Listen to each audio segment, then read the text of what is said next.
Hi guys, आपका स्वागत है आपके अपने show MKJ talks for investment इन हिंदी में।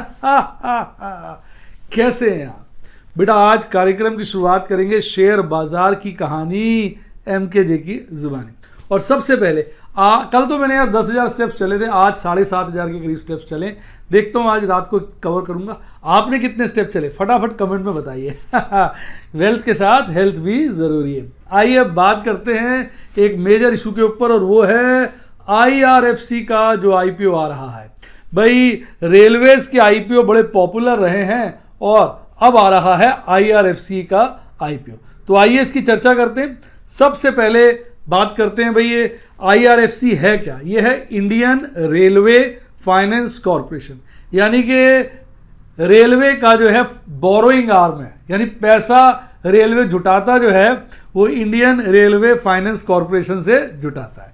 बेसिकली एक होली ओन्ड कंपनी है गवर्नमेंट ऑफ इंडिया की, और इसका जो मेन काम है, ध्यान से सुनिएगा, acquisition of rolling stock, financing the acquisition of rolling stock assets, यानी जो रोलिंग स्टॉक एसेट्स होते हैं रेलवेज को, उसको फाइनेंस करती है, उसका acquisition. Leasing of railway infrastructure assets and lending to entities under the ministry of railways, यानी basically railways, ministry of railways की अंडर जो एंटिटीज आती हैं और जो हमारी इंडियन रेल है उसके लिए पैसा जुटाती है, फाइनेंस अरेंज कराती है। ये इसका बेसिकली काम है। अब रोलिंग स्टॉक एसेट्स होते हैं जैसे wagons, trucks, electric multiple units, locomotives, coaches, ये सब चीज़ें आपकी कहलाती हैं रोलिंग स्टॉक एसेट्स। इनके एक्विजिशन के लिए पैसा भी ये जुटाती है, यानी बेसिकली ये एक फाइनेंस आर्म है मिनिस्ट्री ऑफ रेलवेज का। अब इस कंपनी की क्या कॉम्पिटिटिव स्ट्रेंथ्स हैं, बात करते हैं। पहला, एक स्ट्रैटेजिक रोल प्ले करती है इंडियन रेलवेज के ग्रोथ में, यानी अगर जो इस तरह से इंडियन रेलवेज अपने बिजनेस को, अपने काम को, धंधे को बढ़ा रही है, उसमें एक बहुत इंपॉर्टेंट रोल प्ले करती है, क्योंकि बिना फाइनेंस के, आप फाइनेंस समझ सकते हैं, it is nothing but blood of a body. जैसे बॉडी के अंदर ब्लड की इंपॉर्टेंस होती है, इसी तरह धंधे में फाइनेंस की इंपॉर्टेंस होती है। साउंड क्रेडिट रेटिंग है इसकी। क्राइसिल जो है वो AAA+A1+ है, और इकरा का जो है वो AAA+A1+ है। इसकी जो कॉस्ट ऑफ बोरिंग है बहुत कॉम्पिटिटिव है। स्ट्रॉन्ग फाइनेंशियल परफॉर्मेंस लगातार ये दे रही है, जिसकी चर्चा मैं अभी करूंगा। और साउंड एसेट लायबिलिटी मैनेजमेंट है इसका, और जो इसकी मैनेजमेंट टीम है वो बहुत ही एक्सपीरियंस्ड है। ये इसके बेसिकली स्ट्रेंथ के पॉइंट्स हैं। आइए बात को समझने के लिए इसके हम थोड़े से कंपनी के फाइनेंशियल्स देखते हैं। स्क्रीन पे आ गया। पहले बात करते हैं टॉप लाइन की। टॉप लाइन होती है सेल्स, टोटल इनकम। अब अगर आप देखेंगे फाइनेंशियल ईयर 17 देखिए 8,000+ थी, 18 देखिए 9,000+ थी, 19 देखिए 11,000+ थी, 20 देखिए 13,000+ थी, और अभी आधा साल बीता है करंट ईयर का। जब इसको आप डबल कर लेंगे तो ये 15,000 के लपेटे में आ जाएगी। यानी लगातार आप देखेंगे इसकी जो टोटल इनकम है बढ़ रही है, बढ़ रही है, बढ़ रही है, जो कि काफ़ी अच्छी CAGR आपको प्रेजेंट कर रही है। अब प्रॉफिट आफ्टर टैक्स की बात कर लेते हैं। फाइनेंशियल ईयर 17 में लगभग 1,000 के आसपास थे। मैं राउंड फिगर्स बोलता हूं ताकि समझने में ईजी हो जाए। फाइनेंशियल ईयर 18 की बात करें 2,000 के आसपास है। फाइनेंशियल 19 की बात करें तो 2,250, 2,2500 के आसपास है। फाइनेंशियल ईयर 20 की बात करें तो लगभग 3,2500 के आसपास है। और जो करंट ईयर चल रहा है अभी इसकी ऑलरेडी 1,900 हो गई, इसको डबल अप कर देंगे तो 3,450 के आसपास बनती है हाफ ईयर को, अगर हम कैपिटलाइज कर लें तो। यानी चाहे वो टॉप लाइन हो जिसको हम सेल्स कहते हैं, चाहे वो बॉटम लाइन हो जिसको हम प्रॉफिट कहते हैं, दोनों एक अच्छे पेस पर, अच्छे CAGR पर बढ़ रहे हैं, जो हमारा कॉन्फिडेंस इस कंपनी के ऊपर पैदा करते हैं। थोड़ा सा अब आप ये भी जानना चाहेंगे कि भाई इस कंपनी में अगर हम पैसा लगाते हैं तो हमें कितना प्रॉफिट हो सकता है, उसकी चर्चा हम करते हैं थोड़ी देर में। पहले हम इस IPO की खास डिटेल्स समझ लेते हैं। भाई IPO खुल रहा है 18 तारीख को, 20 तारीख को बंद हो रहा है। फेस वैल्यू शेयर की 10 है, 25 और से लेकर 26 तक का प्राइस रेंज है। एक लॉट 575 शेयर का है। इशू साइज जो है वो लगभग 4,633 करोड़ का है, जिसमें फ्रेश इशू साइज जो है वो लगभग जो है थोड़ा सा है 1/6 के आसपास, 1/5 के आसपास है, और बाकी ऑफर फॉर सेल है। अब खास डेट समझ लें। इशू ओपन हो रहा है 18 को, बंद हो रहा है 20 को, अलॉटमेंट फाइनल होगी 25 को, रिफंड 27 को आएंगे आपके अकाउंट में, डीमैट अकाउंट के अंदर शेयर्स 28 को आ जाएंगे और इसका धंधा चालू हो जाएगा 29 जनवरी को। तो ये इसकी टेंटेटिव डेट्स हैं। अब आपकी बात कि भाई हमें एक एप्लीकेशन पे कितना बच सकता है। मैंने गूगल भी किया था और कई सारी साइट्स पे जाके चेक किया, तो इसका जो आईपीओ का जो प्रीमियम है 26 रुपये को बेस लेकर चलें तो इस वक्त लगभग ₹1.25 से लेकर ₹2 तक की लोग बात कर रहे हैं। हम बीच का रेट पकड़ लेते हैं, लगभग ₹1.5 पकड़ लेते हैं, और एक लॉट है 575 का। 575 को अगर आप 1.5 से मल्टीप्लाई करेंगे तो एक लॉट के ऊपर लगभग ₹1000 के आसपास का मुनाफा होगा। अगर ₹2 प्रीमियम हो गया तो 1100 हो जाएगा। यानी एक एप्लीकेशन अगर आप लगाते हैं तो 1000 से 1100-1200 रुपये, थोड़ा और कंजर्वेटिव हो जाए तो 750 से लेकर 1250 की रेंज निकल के आती है, जितनी हमें प्रॉफिट होना चाहिए एक अलॉटमेंट पे। ये IRCTC नहीं है, आप सोचें कि पैसा दुगना हो जाएगा, पर अभी पोजीशन ये है। अगर इशू बहुत अच्छा ओवर सब्सक्राइब होता है तो हो सकता है बाद में प्रीमियम बढ़ जाए।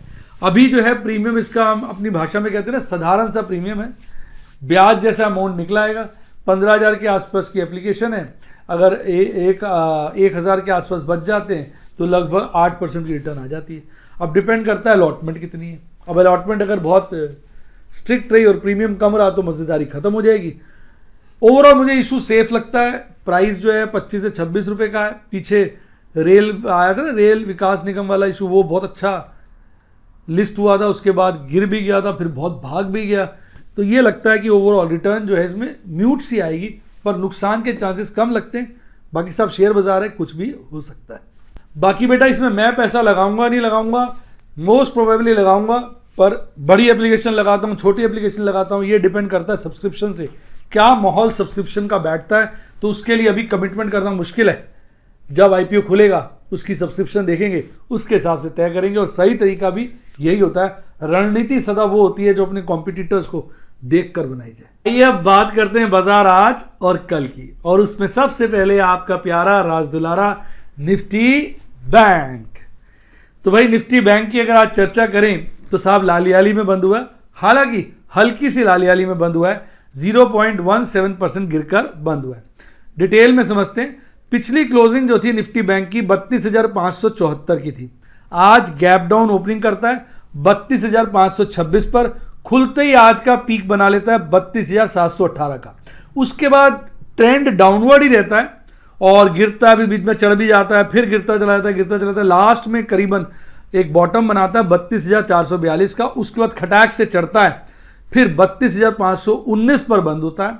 यानी कल से लगभग 55 पॉइंट गिरकर लालियाली में आपको हल्की सी छोटी सी जीप दिखाता हुआ टाटा बाय बाय कर जाता है।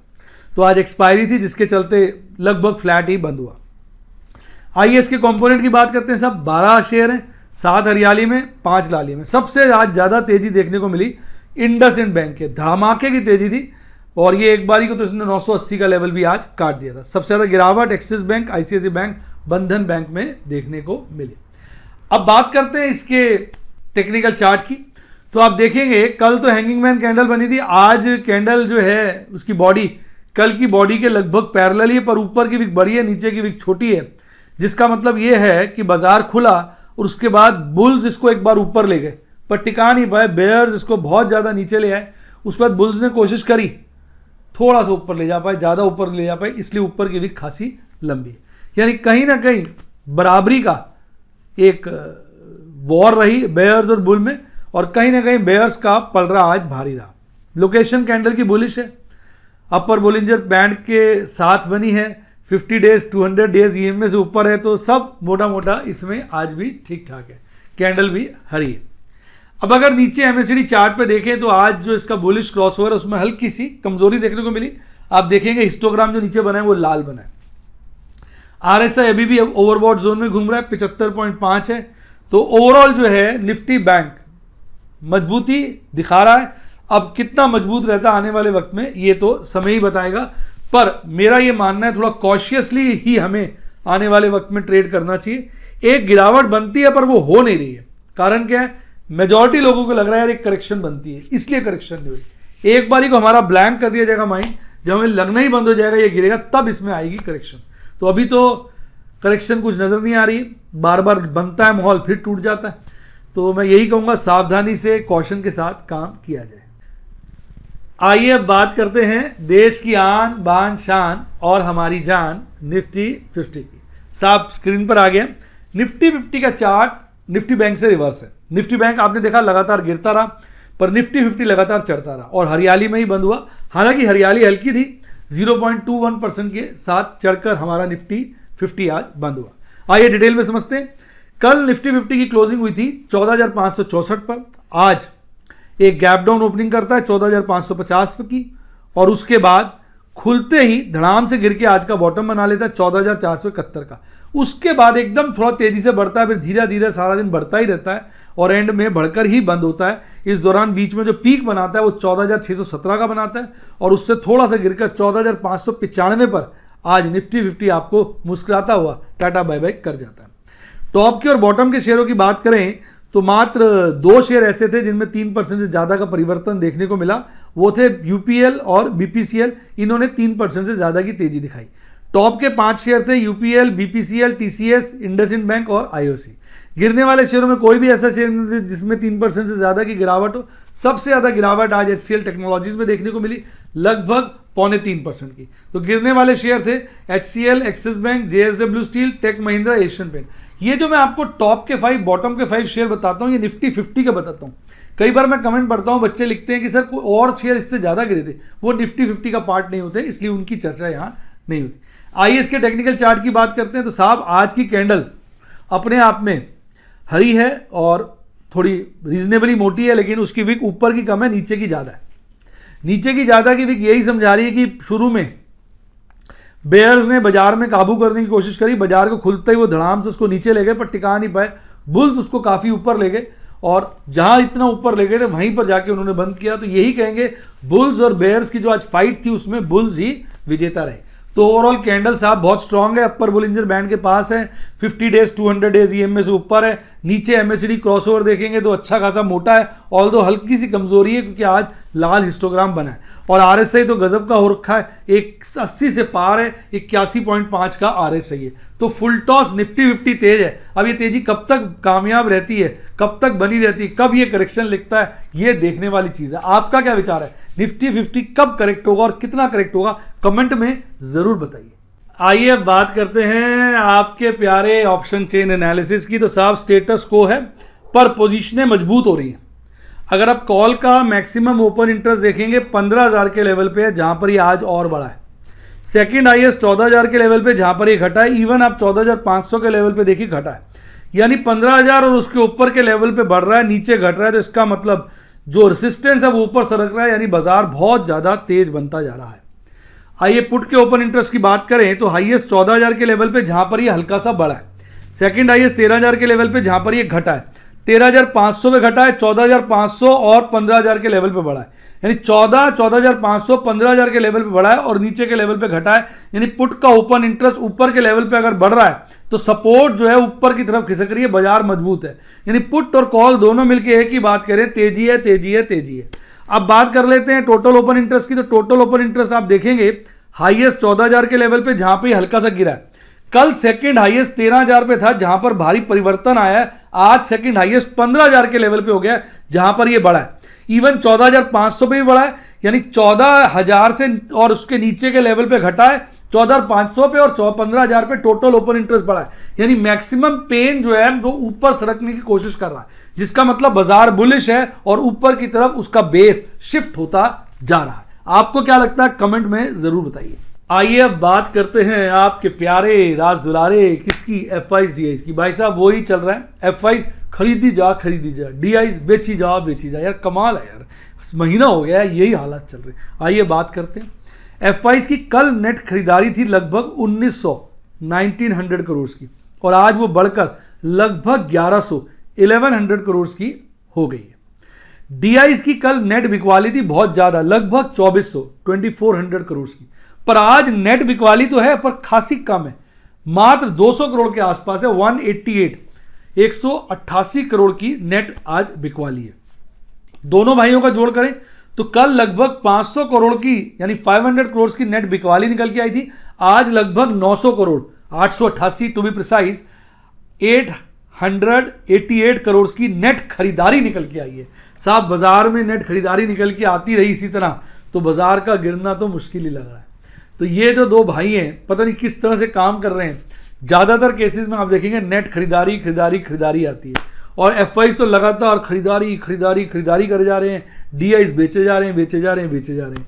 तो ओवरऑल पोजीशन चेंज ही होने का नाम नहीं ले रही। लगता है इन्वेस्टर्स का दिमाग फिर जाएगा, पागल हो जाएगा, उसको लगेगा यार यही चलता रहेगा और उस दिन मैं बताता हूँ चीज़ें एकदम करवट ले लेंगी। आइए अब बात करते हैं आपके फेवरेट सेगमेंट एमकेजे स्टूडेंट टॉक्स की। तो साहब आज ज़्यादा कुछ नहीं किया, आज जो है बेसिकली 15,812 रुपये ही कमाए हैं मात्र, और ये केवल एक ही ट्रेड किया था प्लैटिनम और रूबी का स्क्वायर ऑफ का, उसमें ये कमाई हुई है। ओवरऑल अगर आप आज देखेंगे तो गोल्ड एंड सफायर के लिए मैंने 2 इन्वेस्टमेंट्स की, investment in MKJ fix double SIP Nifty junior 20 के अंदर, जूनियर 20 एक ही करी, निफ्टी 20 के अंदर तो बैंक 20 के अंदर कल की थी और आज करी जूनियर 20 के अंदर। एमरल्ड और सफायर के मैंने 2 ट्रेड ली और दोनों फ्रेश पोजीशंस मैंने बनाई थी, परचेजिंग की थी। प्लेटिनम और रूबी के लिए मैंने 2 ट्रेड किए, एक मैंने पुट स्क्वायर ऑफ करी जिसमें अच्छा मुनाफा हुआ और एक मैंने नई पोजीशन बनाई। आइए मैं आपको स्क्रीनशॉट दिखा देता हूँ, एक ही स्क्रीनशॉट है साहब।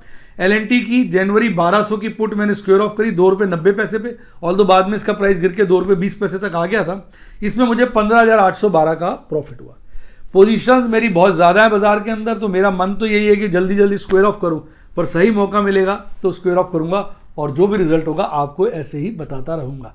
मज़ा आया तो ठोकिए लाइक, और आप भी अगर मेरे स्टूडेंट बनना चाहें तो सब्सक्राइब के साथ आ रहा है ज्वाइन का बटन, ठोक दीजिए ज्वाइन का बटन, सारे यूट्यूब के स्टूडेंट पहले आ जाएंगे। मैं ये कहूँगा कि बेटा टिप पे मत लगो, टिप ली जिसने उसकी हो जाती है डिप। आपको सीखना चाहिए। हमारे यूट्यूब के जितने भी एजुकेशन प्लान है इसमें सारी वीडियो शेयर करते हैं, प्लेलिस्ट शेयर करते हैं लगातार, ताकि नए नए स्टूडेंट्स जो जुड़ते हैं वो देख सकें। उसके साथ साथ लाइव डेमोन्स्ट्रेशन देता हूं ताकि आपको पता चल सके किस तरह का उतार चढ़ाव बाजार में आता है, किस तरह से अगर मैं कभी कभी एडवर्स हो जाती है मेरी पोजीशन तो कैसे मैं उसका स्ट्रैंगल बनाता हूं या उसको रोल ओवर करता हूं, किस तरह से ऑप्शन में काम करता हूं। अगर ये जानना चाहें तो प्लैटिनम वाला प्लान ज्वाइन करें, और सीएनसी के लिए एमरल्ड, बाकी बहुत सारे प्लान हैं, स्टूडेंट एजुकेशन प्लान है, आप उनको देखिए। यही चीज़ें अगर आप व्हाट्सएप पे सीखना चाहें तो फ़ोन नंबर है 7011-323-077, 7011-323-077, डिस्क्रिप्शन बॉक्स में भी दिया हुआ है। अच्छी किताबें पढ़नी हो लिंक डिस्क्रिप्शन बॉक्स में, और हाँ अच्छा अकाउंट जरूर खुलवाइए डीमैट का, लिंक डिस्क्रिप्शन बॉक्स में, इसी से खुलवाइए। मैं भी इसी को यूज़ कर रहा हूँ, मज़ा आ जाएगा साहब, प्रभु ने चाहा तो नोट छपेंगे। और शेयर बाजार में अगर आपको अपडेटेड रहना है, खास इन्फॉर्मेशन को थोड़ी देर में समझ लेना है, तो आपको हमारा ये चैनल ज्वाइन करना चाहिए। टेलीग्राम का चैनल है, इसका लिंक डिस्क्रिप्शन बॉक्स में है, पिंड कमेंट में है, इसको फटाक से ज्वाइन करिए। मैं बता रहा हूँ आपका सोचने का नज़रिया बदल जाएगा और कोई ना कोई इन्फॉर्मेशन आपको उसमें ज़रूर मिलेगी जो आपको मोटा मुनाफा करा देगी। इसी के साथ साथ bye, God bless you, happy investing, और आप स्टॉक मार्केट के बेताज बादशाह बने।